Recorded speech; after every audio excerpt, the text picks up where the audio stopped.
Discussions between parties involved in Turkey's Kurdish peace process accelerated in the run-up to Nevruz, March 21, which the government has highlighted as a potential milestone for the bid ahead of June 7 parliamentary elections. People's Democratic Parties, HDP, Deputy Parliamentary Group Chair Idris Baluken and Ceylan Bağrıyanık, a women's rights activist and writer, departed on March 13 for the Kandil Mountains in northern Iraq to hold talks with executives of the Kurdistan Communities Union, KCK, a supra organization that includes the outlawed Kurdistan Workers Party, PKK.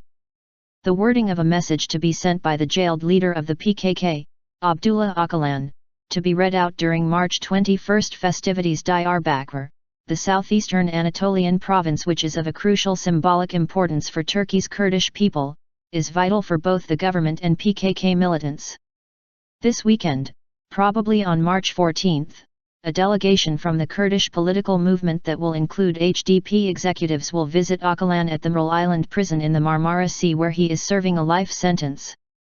With only days to go to the annual festival celebrated on March 21 to mark the beginning of spring, particularly in the country's predominantly Kurdish southeast Anatolia region, potential problems have been relegated to the back burner, at least temporarily. Controversy erupted following a meeting between Deputy Prime Minister Ceylan Akdoğan and a parliamentary delegation from the HDP, prompting the former to call reported remarks by the latter on the formation of a monitoring body alongside the peace process as a complete lie. The remarks were reportedly delivered by HDP Deputy Parliamentary Group Chair Pervin Buldan following the meeting late on March 12. She reportedly said a 16-member monitoring delegation had been formed and that the delegation would accompany a delegation from the HDP during its next visit to Öcalan, which is slated to take place over the weekend. Akdoğan was swift to deny the reported remarks, posting messages on the issue to his Twitter account shortly after midnight.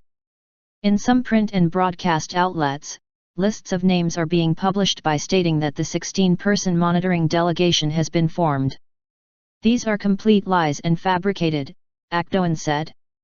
The making of statements, with reference to an ordinary meeting that took place at Parliament, which would lead to speculations doesn't comply with the seriousness of the process, he added.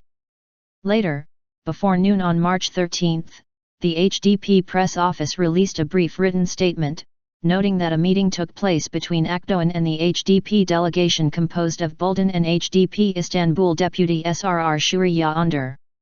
During the meeting, our delegation conveyed to the government side its opinion and proposal that the monitoring delegation should be formed at once. However, names didn't come onto the agenda during the meeting as claimed in the media, the HDP said.